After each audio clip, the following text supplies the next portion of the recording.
Hi, welcome to SBR Sports Picks. He's Mike Brenner. I'm Peter Loshak. We're the Odds Couple. It's Week 10 in college football. We're talking with Joe Duffy from offshoreinsiders.com. And the game we're going to cover now is Kansas, West Virginia. This is a game that I gave a pick on. I took a shot with the over, thinking that just Kansas not going to be able to stop West Virginia at all. Kansas might be able to put up, a backdoor touchdown or a touchdown in the first half here and there. And I took a shot with a modest total on the over. It has gone down, though. It's down to 53, 53 and a half, or 54. I don't know. I've had a pretty good read on Kansas totals. I generally tend to take them on unders when they're at home and look to take them on overs when they're on the road. I think the defenses and the game plan just kind of goes out the window when they go on the road against a team like West Virginia. The spread obviously is massive, 34 and a half. Mike Brenner, do you have anything to say about this one? Well, if I had to do anything, it would be probably on a first half because West Virginia, obviously had some issues last week and they want to straighten some things out.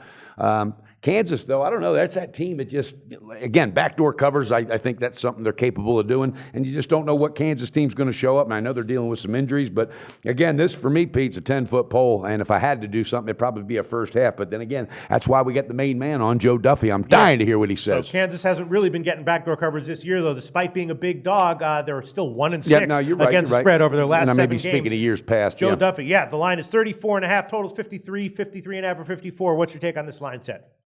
The most overlooked part of handicapping with a lot of people is situational handicapping, and especially in college football. I know a lot of times when I give my picks, people always say, well, how much do you like this pick? And at least especially this year, I've been saying, look, I'm going to be honest with you. This is not a premium pick, and I would say it's not likely to be a premium pick. But when it is a premium pick, I'll tell you up front, and this one is one of my premium picks. I am going with Kansas. It fits into my classic bubble burst situation.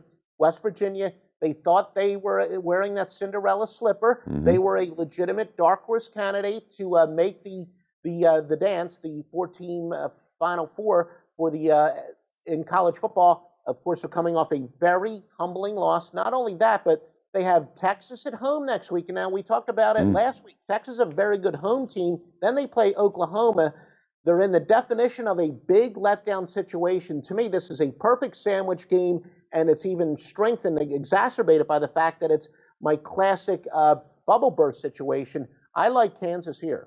All right, and also West Virginia, their leading rusher got banged up in their last game, so maybe this is a good. And also, the Greek has a lean to Kansas as well. They are hanging 34. Yeah, Mike Brenner, you have something to say? But yeah, because I think West Virginia also might be the kind of team that lost last week. I think is going to maybe take them backwards as opposed to firing them up, saying, "Wait a minute, that wasn't us." And the running back, that's a serious issue too. So you know what? I kind of like what Joe's looking at. That's a hell of a big number. All right, Joe Duffy, the line right now 34 and a half. The Greek has 34. Joe Duffy recommending play on Kansas plus 34 and a half. And Joe Duffy, you have anything to say about my total? You probably don't, but I was now, if you're leading Kansas, now you're probably thinking that maybe it'll be a modest scoring game. He's dying to know.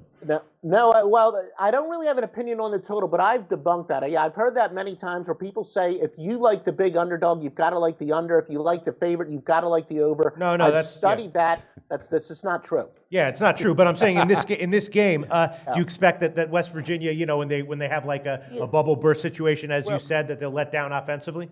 No, I actually think that defenses rely a lot more on emotion than offenses do, where offenses rely more on precision. So I think when they're in a heartbreak, a bubble burst situation, more likely to affect the defenses. But I will say, I've looked it up, there is no strong over or under when it comes to the specific bubble burst situation. So no, this is, as far as the total, to use what you guys have been saying in the videos we did this week, especially I wouldn't touch it with a 10-foot pole. All right. Thanks for your thoughts on this, Joe Duffy. Your website is offshoreinsiders.com. Give a plug for that.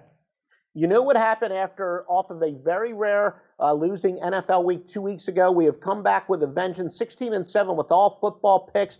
NBA off to a splendid start. NHL, but if you're not betting NHL, you're costing yourself a ton of money. We've hit 10 out of 11 in the NHL as we follow this big weekend. Offshoreinsiders.com is all the details of the big plays. All right. Thanks, Joe. Thanks, Joe. Thank you, gentlemen. Go to SBRodds.com. Browse, compare, and shop live odds available at top online sportsbooks.